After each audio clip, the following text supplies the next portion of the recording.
Hey nerds, Farmer Jesse here. Welcome to Growers Daily, your daily dose of ecological farming insight. It is Thursday, April 30th, 2026, and today we're talking about all the uses of garlic that aren't just a bulb, the pros and cons of farm cards and overwintered dahlias, like in the ground. So let's do it.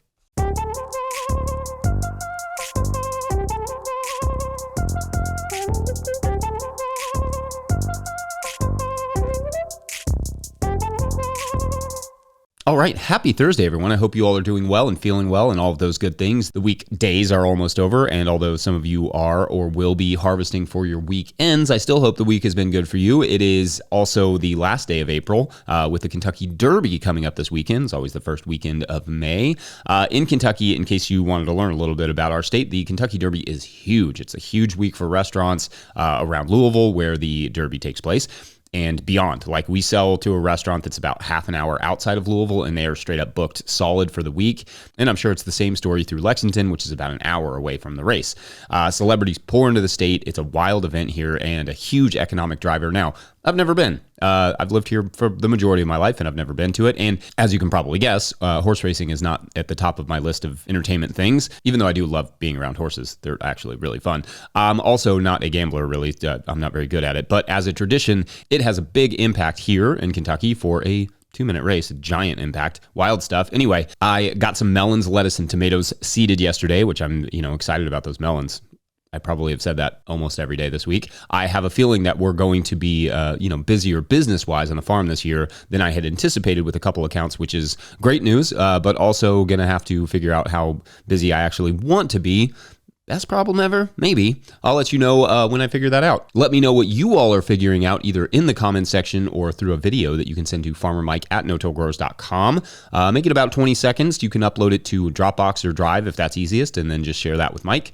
We appreciate that, and we love to see them. All right, so Thursdays are the day where we take Patreon questions, but I want to change the dynamic of the day a little bit and make it more about, just make it more engaging and encourage you all to think about how you would answer these questions, right? Best way to learn is to teach, and also gives it more of a group council vibe.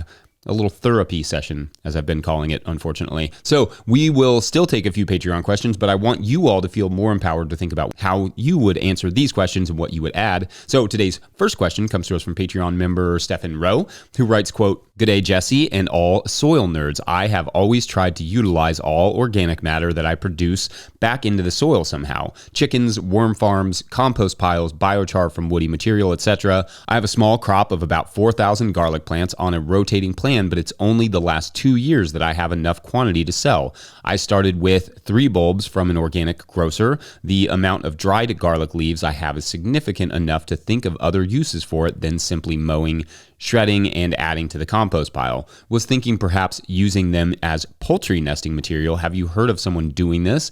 And in a more broader sense, using the non-sellable parts of crops in quote-unquote creative ways. Cheers, Rowie," end quote.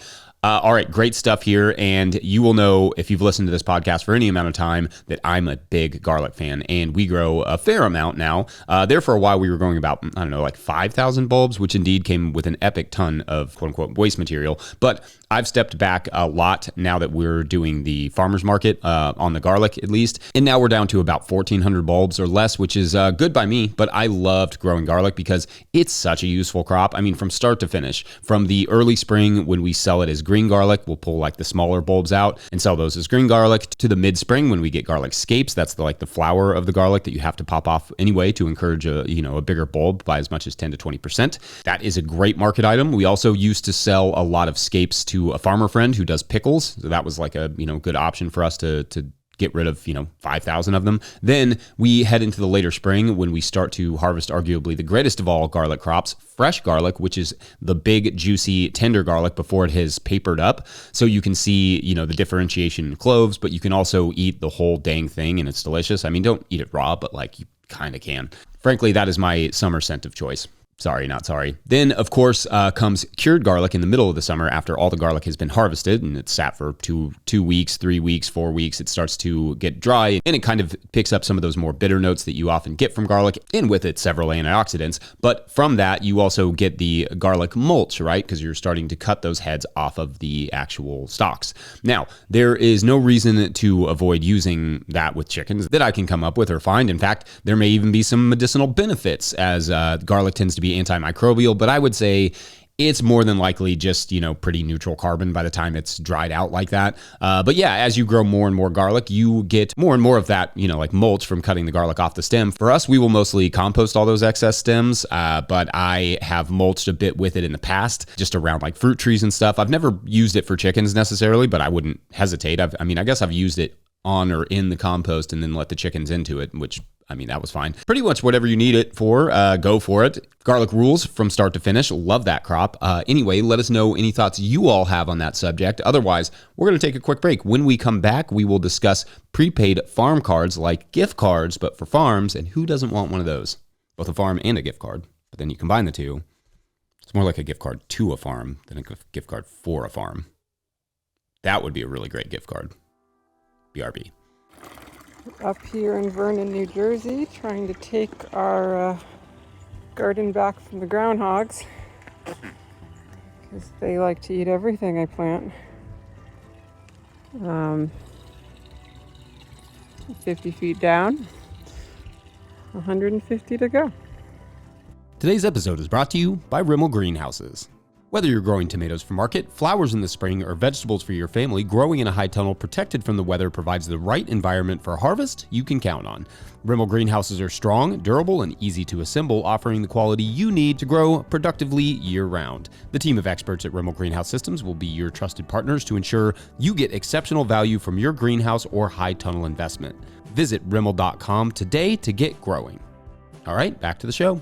A quick loving reminder that if you, the listener or viewer, are enjoying this podcast, getting even a small amount of value from it, consider supporting our work over at patreon.com/no-till-growers. I will try to get to questions from everywhere that questions come in, but I will always get to your Patreon questions. Now, today's Patreon question comes to us from Patreon member Sally, who writes, quote, "Hi, Jesse, enjoying the daily show this winter. On my list for winter to-do tasks is to figure out an option for a prepaid debit/gift card for my farmers market customers. I do accept credit cards through my Square POS system, but I am looking for an alternative where customers can use a plastic card so as not to have to carry cash while avoiding the credit card processing fees. Also, the town I live in Alaska now has a special sales tax period through March where sales of unprepared foods are fully exempt. So I could sell people prepaid cards in March to collect some early season revenue for the farm while effectively offering customers a savings of 7%, which is the tax rate they will otherwise pay on their fresh produce at the farmer's market come June.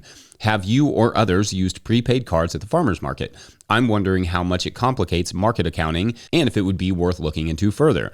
I know I have some longtime customers who would be happy to commit money up front, as I used to run a CSA, but now am retailing exclusively. Thanks," end quote. All right, great question here. And sorry, I know it's after March now, but I am slowly getting caught up after the voice apocalypse of 2026. This is an interesting idea with the tax situation that you have there, assuming, of course, that it's all above board and that all that good stuff to do this sort of pre-sell in March thing. So yes, we and many other growers have used prepaid cards, and it mostly works fine. On the pro side of things, the influx of cash early in the season is nice, and albeit to a lesser extent, replicates a CSA where you get your budget ahead of time, as the Patreon member noted that they have experience with. We struggled to sell a ton of the cards at the time, but it was a few $1,000s early, which helped. Now, there are things I liked about it, but there are a couple things that made the cards a bit challenging. For one, you do have to have some sort of backup system that keeps track of who has how much money on which card in case they lose it.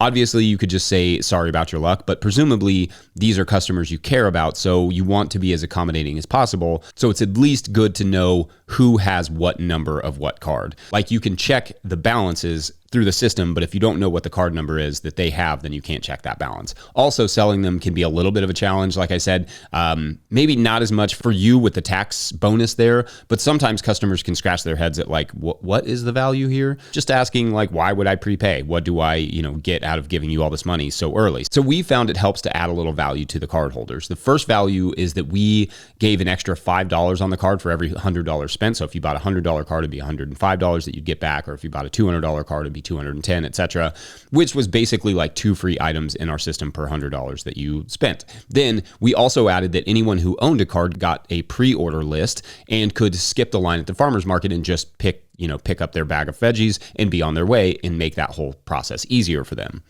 And in fact, that turned out to be quite attractive for some of our customers. They would just kind of swoop in the middle of the day, like 10, 11, when we're at our busiest, grab their stuff and then swoop out.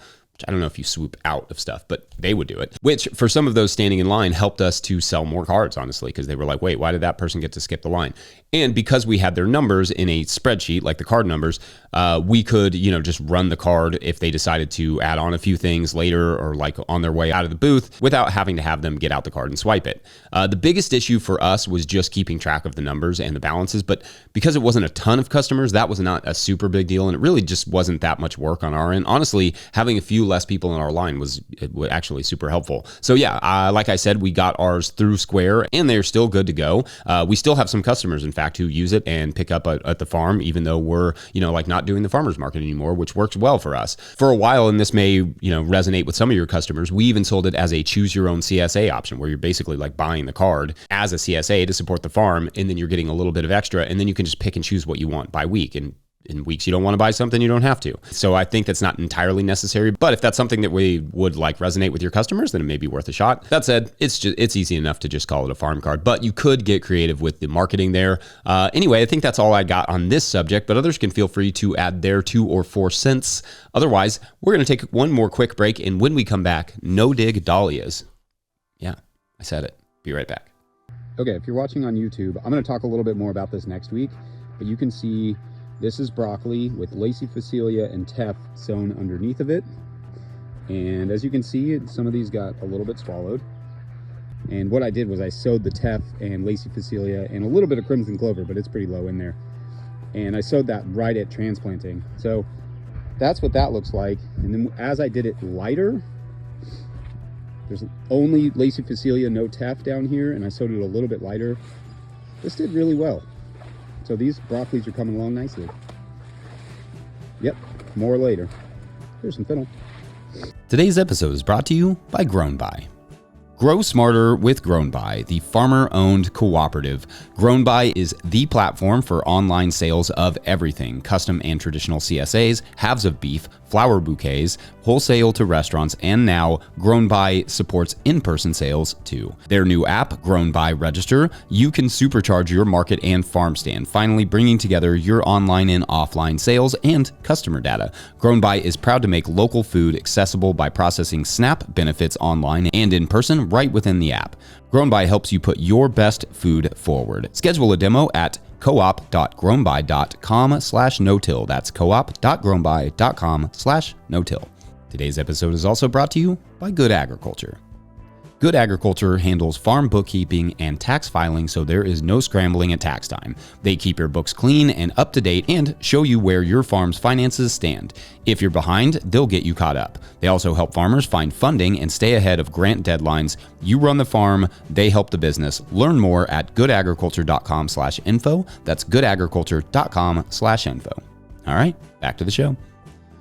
All right, our last Patreon question of the day comes to us from Cliff Palermo, who writes, quote, "Nothing But Flowers by the Talking Heads could be Jesse's theme song. That being said, I recently checked on my field of overwintered dahlia tubers, and they look great. Was excited to see a ton of worms, just loving the nooks and crannies that the tubers provide. In order for me to do this in Calvert County, Maryland, 30 minutes from Washington, D.C., I took large round bales of straw and rolled it over the field like carpet in a dense 4 to 6 inch sheet. With this, I put my 9 goats and 3 chickens that just want to only live with the goats on the field to eat some of the mulch remaining field residue and to fertilize in place. A lot of dahlia growers insist on digging, cleaning, and dividing. I resist that mostly because I feel that the beneficial microbes are established and reside on the tubers. I am curious if any studies on this have been done. In the spring, I'll use a potato plow to pull up the tubers quickly, split them up, and stick them in a newly established field, the field used last year. I plan on letting just follow, expecting the remaining seed from my hay and straw to grow. My other option would be to till subsoil and plant a winter kill cover crop to use the area again in 2027. Any thoughts?" End quote. All right, so as you and of course Cliff know, I am by no means a flower expert. I mean, that's probably what sparked Cliff's Talking Heads joke there. We have some dahlias dahlias that are just hanging out in a hedge, and they come back every year and do fine, but we are not trying to make any money on those. They're just friends. Almost all of our dahlia growing knowledge, though, comes from our friend Jenny Love of Love and Fresh Flowers up in Pennsylvania, and No Till Flowers, of course, great podcast, who we've done videos with about this particular subject and had conversations with on the podcast, and who actually helped with her and her team to mulch the dahlias one year up there in Philadelphia. She has also done several podcasts exclusively on no-dig dahlias, so in general, I would recommend following her advice on this subject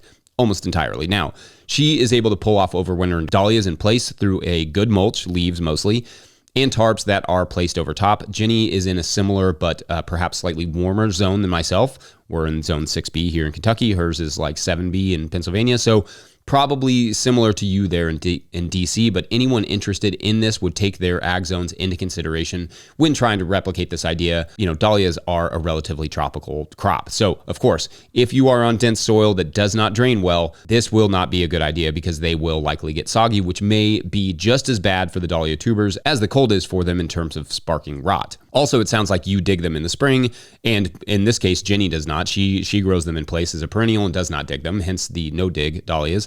Now, as you suggest, many people dig their tubers in the fall and have to store them over the winter, which can be both a ton of work and a lot of stress, making sure they don't get too cold or too warm. So if you can find a way to just effectively store them in the ground, more power to you and to your pocketbook and workload in the fall. For most growers, they are also having to deal with things like tulip planting, so freeing up a little time in the fall may be welcomed. One challenge you may run into, though, is the soil being dry enough in the spring to actually plow those crops up to be able to separate them without causing a lot more damage. Some springs, like this one, are relatively mild and dry for us at least, but last year was torrential rain every week, at which point you may wind up with dahlias sprouting and growing where they are, or perhaps, or definitely worse, rotting. Now, in terms of studies, there's not a ton out there, honestly, on the microbiology of dahlias, except, of course, in terms of diseases. There's just not a lot that I could find on like the microbiome of dahlias, especially when they're left in place. And there is also nothing I could find on leaving dahlias in place. There just wasn't a lot of research there. I think because this digging and then replanting method has become the norm, and is technically effective in terms of like disease prevention, that is generally the approach across the board. But I see a lot of room for experimenting with this idea and finding small scale ways to reduce the labor involved in dahlia production and, of course, the soil turnover. Anyway, let us know, listeners, especially those who actually grow dahlias on any sort of scale, what you all think. Otherwise, I think that's it for this therapy.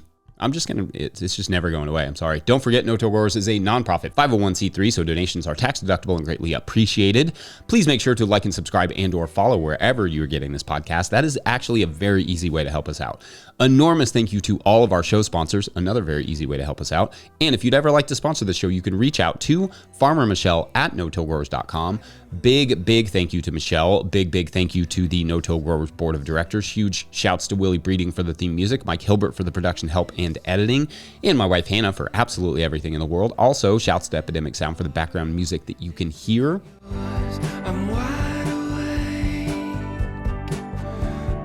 Pick up a hat like the Soil Nerd hat that I'm wearing today, or a copy of my book, The Living Soil Handbook, at no-tillgrowers.com to support our work. Big thank you to everyone over at patreon.com/no-tillgrowers, where at a certain level, or if you just bump up from one level to another, or you sign up in the month of April, you get a shout out on the show. So big shout outs today to no new signups again today. It's all good. Totally understand. I mean, especially with gas prices going up so much. But if you love this show and the weird stories that I end it with, and it brings you some amount of value or just like the occasional dad joke, consider $2 to $5 a month to keep it going over there at patreon.com/no-tillgrowers. Thank you all for all the support, no matter what, though. Have a great evening. We'll see you tomorrow for Feedback Friday. That'll be fun.